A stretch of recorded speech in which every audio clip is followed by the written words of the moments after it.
Street Art Festival 2016, organized by the st+art Foundation, saw artists converge from all corners of the world, transforming Lodhi Colony into India's first public art district and the Inland Container Depot into a work-in-progress art exhibition venue.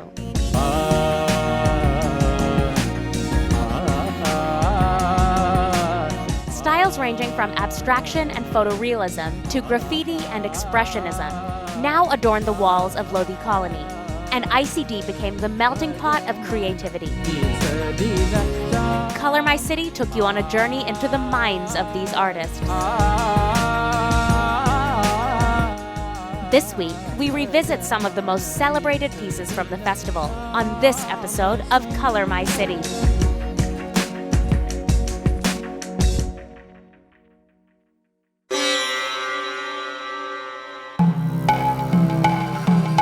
Harshvardhan Kadam, hailing from a family of artists, is an eclectic visual artist who retells Indian mythological stories in public spaces through his project called Mythopolis. Since I'd seen Amar Chitrakatha happening in my house, in our studios, I was extremely close to mythology as a subject.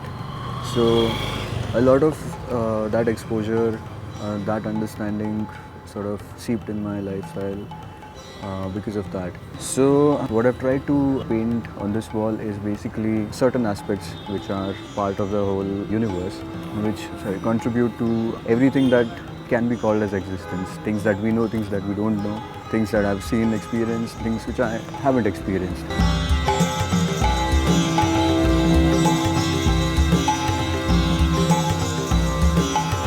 Harsh chooses to tell a story through a large, imposing, and equally fascinating artwork that depicts the Virat Roop of Hindu deity Lord Vishnu. Before the 18-day battle of Mahabharat, which was a battle between Pandavas and Kauravas, Arjun, one of the Pandavas, had a few questions. He was anxious about the whole battle. His charioteer was Krishna, and he was anxious and he started asking questions to Krishna. In the entire conversation between Arjuna and Krishna, Krishna manifested his Vishwarupa, the universal form of Lord Vishnu, which consists of everything that is animate, inanimate in the entire universe. The entire artwork consists of these faces which are from various periods, various time zones. Some are fictitious, some of them are popularly known avatars of Vishnu, like Matsya Avatar or Varaha Avatar. So it's an exercise for people who are walking to spend some time, look and understand what I've tried to paint over here.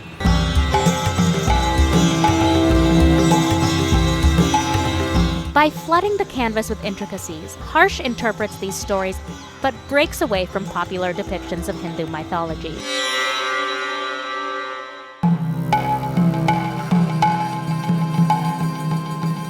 Everything that is microcosmos and the microcosmos it's all within, and that's what even this artwork tries to sort of pinpoint on, because there are elements which are really tiny which people won't be able to understand or observe or find. But while making the artwork, I've tried to make sure that that idea is also being told in this. And the environment is primed for engagement, from visitors and from passers-by. You're changing the face. Thank you so much. Thank you. I've left the entire ground empty, which basically is like passerbys who will be passing. We are always in certain kind of a situation, very similar to how Arjun was in a situation. So as you're passing by, you are part of the same situation that I'm trying to paint over here. So like we have conflicts, we have anxieties, we have issues, we have happiness, we are trying to understand life each and every day. And this was exactly the same thing which happened in Mahabharat.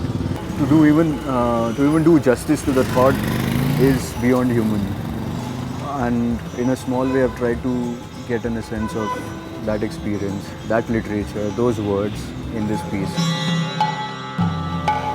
One of my favorite pieces at Lodhi, the Vishwarupa, the whole mural, is I think one of the best pieces of his life. The kind of detailing which he has done it, and it's quite nice expression of an Indian art, and I think he's one of the artists who's improved significantly high during this festival. So he's been really the ideal choice, as well as like I think he's done a great job. Harsh finds working on an exterior wall more satiating than painting in a studio.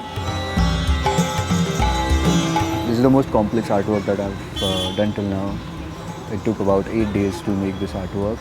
Like every time I finish a piece, I feel so empty that I just want to fill that space with another piece. I enjoy making it more than the final results. So the process is something that which I take back with me. मैंने ये start से देखा, जब से scrapping किया, outline जब बनाया उस टाइम तक कुछ नहीं समझ आया, आउटलाइन बन गया तब भी 10% पता लगा, और जो उसके बाद में इन्होंने जो मेहनत किया, दैट वाज अमेजिंग। अपने रूम में बेडरूम में बैठ के और सोफा पे बैठ के जब ये देखता हूँ, it's look like a heavenly.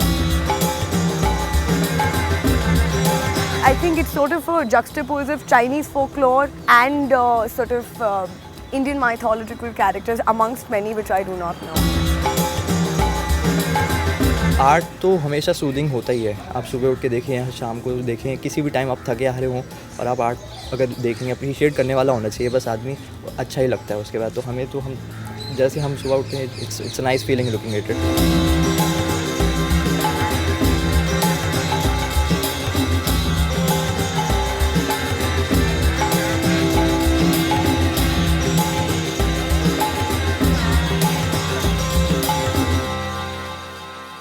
Borondo has a rockstar vibe. The first time I met him, he was wearing a snake belt, leather boots, leather jacket, and you know, you can like really connect with him, like boom, that's a person.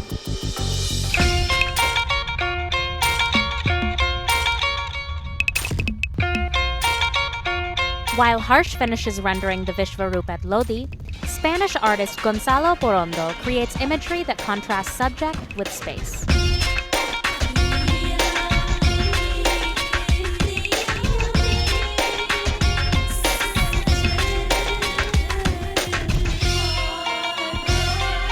Borondo finds inspiration in the Indian architectural masterpiece of Mysore Palace, painting a palace next to a junkyard.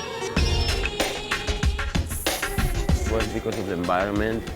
I wanted to to play with the contrast between social levels and different realities. So bringing here to this pure environment, something royal, something that the people who live here will never see probably. So I wanted to play with the architecture, creating as well an abstraction from this frontal point that is the throne, the golden throne. And after slowly playing more with the surface and just with colors, putting all the attention in the center of the piece. As well, the idea was to put three animals, the pigeon, the cow and the dog. Probably because of here they are for me like the real homeless, that they are always around looking for love and food, and bringing them inside of this.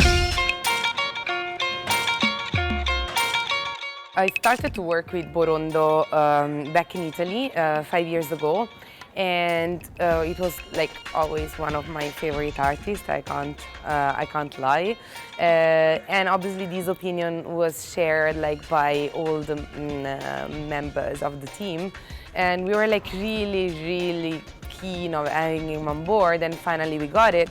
And basically like he started to work like with architecture really recently, because before he was painting like mainly human figures. If you see like each one of the brush strokes is really abstract, so you have to step really further to understand what the whole piece is all about. The mural, called Mirage, plays with the contrast between this regal subject and the uneven surface of the container on which he paints. The fact that I am mostly a painter or that I work with image, it's because I'm better with image than with words. Things that for me are a bit poetical, probably no one understands it or just few people. Inside there is like his installation, which is like made by bricks, which he painted in gold. So the bricks are displayed in the super common visual that you can see all around Indian cities, but they are painted in gold. And this is like a sort of a way to say this richness actually is not belonging to wealthy people, is belonging to the people who are making this country alive and so vibrant. So to the workers, to the people who are actually working every day here, like, you know, hurting their backs and not having any access to this kind of mirage. Is doing a reflection about the beauty and the richness and the magnificence that we can find in India, but also on the contrary, the other point, no, those two Indias and the duality that we can find always.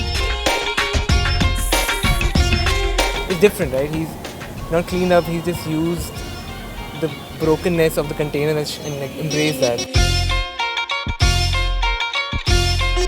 It's pretty interesting because it looks like a painting sort of found itself on a container. That little fort, the little Jodhpur effect, it's the India we see every day, but not in this form. The palace will come down. Its parts will scatter. After all, this palace wasn't real. It's just, as Boronto envisioned, a mirage.